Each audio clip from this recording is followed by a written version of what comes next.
Yeah, great team win, great start to the 2024 season, and great liftoff to it. You know, we talked to our team going into this game about the start and the importance of getting off to a fast start, kind of coming and putting it all together. And I thought we were able to do it today with all three phases contributing to the win. In turn, we had a turnover on special teams, defensively created some turnovers. We've got to play a lot of players, and to me that's something that's much needed for our team, and especially in games like this. If you look at the lack of experience on offense, to be able to get 85 plays, I think we played somewhere to 72 different players played in this game. So to me that will come back to pay great dividends for us as we move through the season. Offensively, to see us be able to run the football against a front that was non-traditional, to say the least. We did a lot of movement stuff, and we had a few of those what I call 50-50 runs where the ball, sometimes the guys come free because they're twisting and moving, and we're going to have to be able to handle that a little bit better.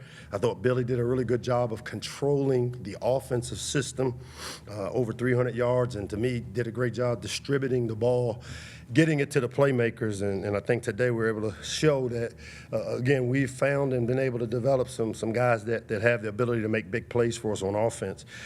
Defensively, giving up just the one score, and to me, just from looking at it, and thank goodness for technology, because I can't come in here and say, oh, let me look at the tape and I'll let you know, because we get to see it pretty in real time, but we were able to force 3 turnovers, and when we gave up the touchdown, it was a communication error that we've got to kind of get fixed.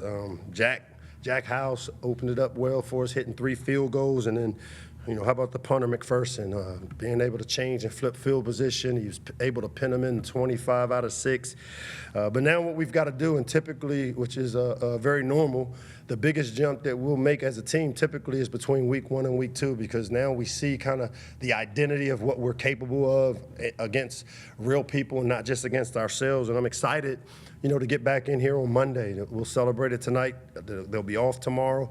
Get back in here Monday evening and start our preparation as we enter into our Big Ten opener next week, which comes upon us pretty quickly next week in the Shell. Shout out to the student section and our fans who showed up for this game against UConn. The energy that was brought was needed, and it was a great environment to go play. So with that, I'll open it up to whatever questions you guys have.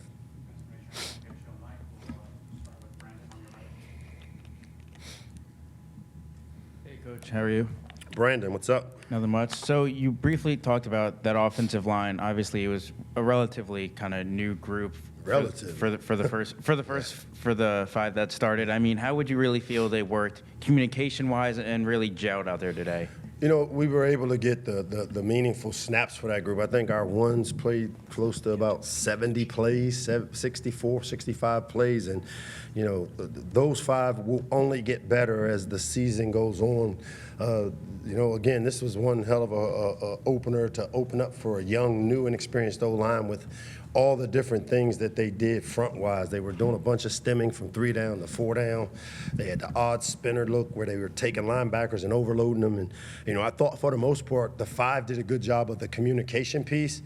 We knew going in that it would be a 50-50 run game, meaning they may bang us in the backfield once or twice, but we may hit an 80-yarder like we were able to do with Nolan Ray, or a big play like we were able to do when they play that style of defense. I think getting on the tape and them, just the experience of playing the game together will benefit from that. Mike, what was it that went into the decision to start Billy? What separated him from the rest during camp? And you mentioned his play overall today. Kind of what was especially impressive to you about his performance today? I think coming out of camp is the metrics, the things that we've talked about, the drive chart, winning on 3rd down, protecting the football, doing a great job of elevating the level of play with the players that he's on the field with. The one thing that really jumped out to me about Billy throughout camp, and I think Ray Charles could see today, that his ability, you never knew which group he played with. His ability to run with the 1s, the 2s, and the 3s, and when we watch the tape, not know which group he's playing with, because one of the things we strive for is to have the mind of a coach and the skill of a player. And if you just look at the comfort level that he showed operating the system with all the stuff going on around him and the way he was able to distribute the ball, that's the reason. And he protected the ball the way we needed to. And not that those other two, I think you saw today that both Cam and MJ, again, as I said, we can win with all three. And we have, we'll have the ability to develop them. We went in with a plan where MJ was going to play 2-3 series this game to develop him like we know we're going to need to.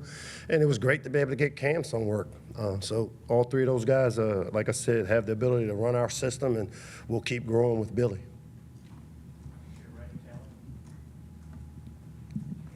Hey, Mike. Hey, Taylor.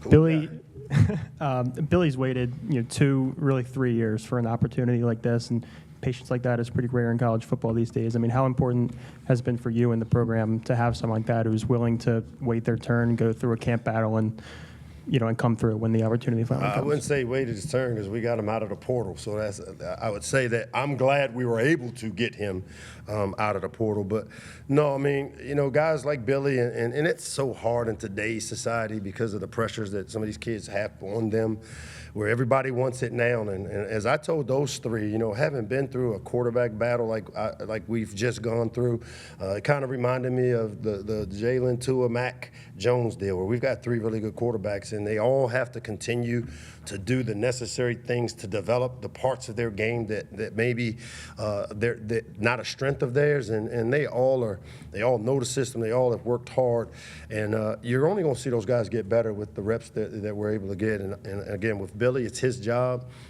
He's our quarterback, and we'll ride with him, but we'll continue. When we have opportunities to develop the rest of our roster, we'll always do that. Hey, Coach, how you doing? What's up, big man? You guys had 249 yards after the catch today, which was higher than any number you had last season. Was that something where you guys are making a concerted effort to try to get it in Ty's hands more, Caden's hands more after the play, or was it just a couple big plays that sprang loose? Like, how would you describe it? No, we're pretty intentional about touches. We track touches all game long. And, like the reason Caden Prather went in late in the third quarter with Cam is that we wanted to try to get him another touch. One of the ways that you control your team is you utilize them. And I think when you create roles for every player, you look at the players we played on defense. I saw number 6 out there. I saw 11 and 2. Those freshmen are, anytime you can play freshmen and they can get on the field and fail and make plays, it only makes you stronger. So there's no doubt that, being able to play a bunch of players today will benefit the Terps. Hey, Coach. Yeah, what's up, man? It's good to see you. Good win. Great to see you. I know you've talked about this offseason, just trying to find ways to run the ball efficiently. And obviously today, Nolan Ray, his first touchdown, Josiah McLaurin, DeJuan Williams, both them finding the end zone. But just kind of running back room as a whole, obviously Colton McDonald as well. How would you kind of assess how they did today? Yeah, I'm not going to say I told you so. I think I've just, I said a few years ago that some of these young players, but the running back room, we lose guys, but one of the things, running backs, receivers, skill players, if this system is built for playmakers, and the way we were able to get the ball to different people today and get it to in the places that they're able to make plays. And, I was so happy for Josiah. He's had a rough week, man. He lost his dad in a car accident a week ago, Saturday. And, he stayed here all week, and we loved on him. Our team got behind him. And for him, that's why our team was really excited that he was able to get a touchdown, because he's got to go home here tomorrow to bury his dad and get back here. And it was great to see him be able to make a play. And as part of our family, man, it was a great day to see that happen for him.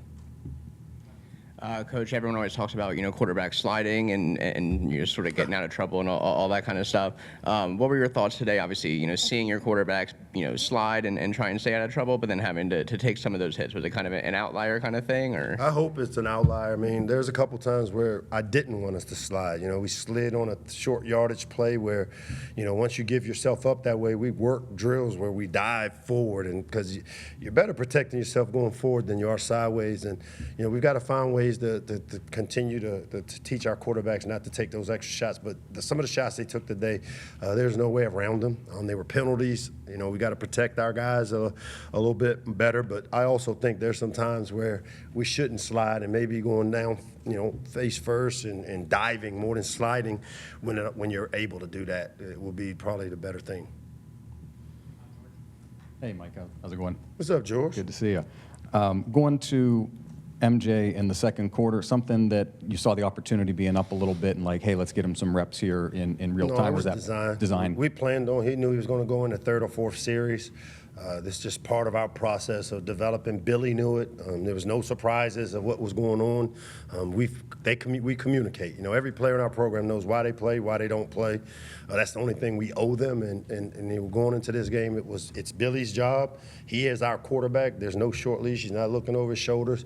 But when we have opportunities to play guys like MJ and some of these other players, we're going to play them because we understand that the Big Ten is a tough league, and we're going to eventually need these guys. And the only way they get better is by playing, not standing on the sideline. And finally, having the sideline tech for the first time in a regular season game, change the way you approach anything? Absolutely helpful, detriment, and having the tablets? It's a game changer for us because when you are teaching, this generation grew up on iPads. They didn't grow up with a chalkboard and, the little crazy noise used to make on it. The squeaky noise. So they're iPad kids, and as I told our staff, one of the things, and we do it in practice now. The resources that Colleen gives us back there, bought us these big TVs for us to have on the field. Thanks so much, Colleen. But I call it putting their face in it. When you train a dog and he does something in the house and you take him over there and put it in and show him like, hey, that's not good. Well, that's kind of how we've used the technology, and we've come up with a system throughout the course of the game where when a guy makes a mistake, we take it to him, we sit him down, we show him immediately, and the learning takes place now instead of having to wait until Monday, because they'll be gone for about today, the rest of the day, and tomorrow, and they'll show up Monday. But it allows us to clean things up a lot quicker and show them immediately, and we're teaching all the time. 3 more, come on, God. Mike, defensively, you guys kept him out of the red zone for the first 2.5 quarters. So what were the seeds to success defensively? Just the knockback, the gap, sound gap control. The area where we got in trouble is those big plays with missed tackles. Perry had the missed tackle, and then we gave up a couple of chop routes in the slot where we were in good coverage, and a couple times they just made great throws and great catches, and that's going to happen at times. But, I thought our defense had a really good plan going into how we wanted to defend it. UConn, and really not knowing what they were going to be. New quarterback, new system, new coordinator, made it tough. But, once we kind of figured out how they wanted to attack us, I thought B-Dub and the defensive staff did a good job for the most part. We still got some things to get cleaned up from a communication standpoint, and then also doing a better job of tackling. Hey, Coach. What's up, big man? All right. Can you talk about how much, I want to say, pressure and maybe takes off the offense where your defense is playing so well, dominating the football, not letting them get into the red zone? Yeah, as I said before, man, a young or inexperienced quarterback, which, Billy's kind of in the middle there. He's got some experience, but just still the game experience. That's his best friend, is some good defense and a running game. And today we had both those things. And, I think you were able to see Billy kind of calm himself down. I think Josh did a good job early of getting the ball in space to some of our guys, giving Billy a couple of layup throws to kind of, ease into the transition of taking this thing over. But I really like the way Billy played. I like the control and command he had of our system, and a couple balls that we'll talk about. We'll get a chance to get corrected, and some fundamental things that will get better. But really pleased with his first outing as our starter. Wayne, hello, Wayne. I'll try and not be so formal today. Well, but that's all good, Wayne. Glendon Miller had his first start, made the first 2 tackles. Trader had some tackles. Scruggs had a pretty good game. What do you make of those guys in the defensive backfield today? Again, the experience over the years. Dante's got 3 years worth of experience. Glendon Miller can play nickel, can play safety, can play corner. His experience, 4 years experience there. You saw a bunch of the young guys. Number 6, Jacob's going to be a hell of a player for us. He got some great meaningful snaps. The way that the safeties and they're like the quarterbacks on defense, and Dante has done a really good job of settling things down. We got young corners or inexperienced corners, so to have that veteran experience on the back end, and then when we put Glendon down as a nickel, and it allows us to bring Scruggs in, and Scruggs had a pretty good game from what I've seen, and the last 2 weeks has really come on strong, which allowed us to move Glendon down to the nickel position. Oh, wow, thanks.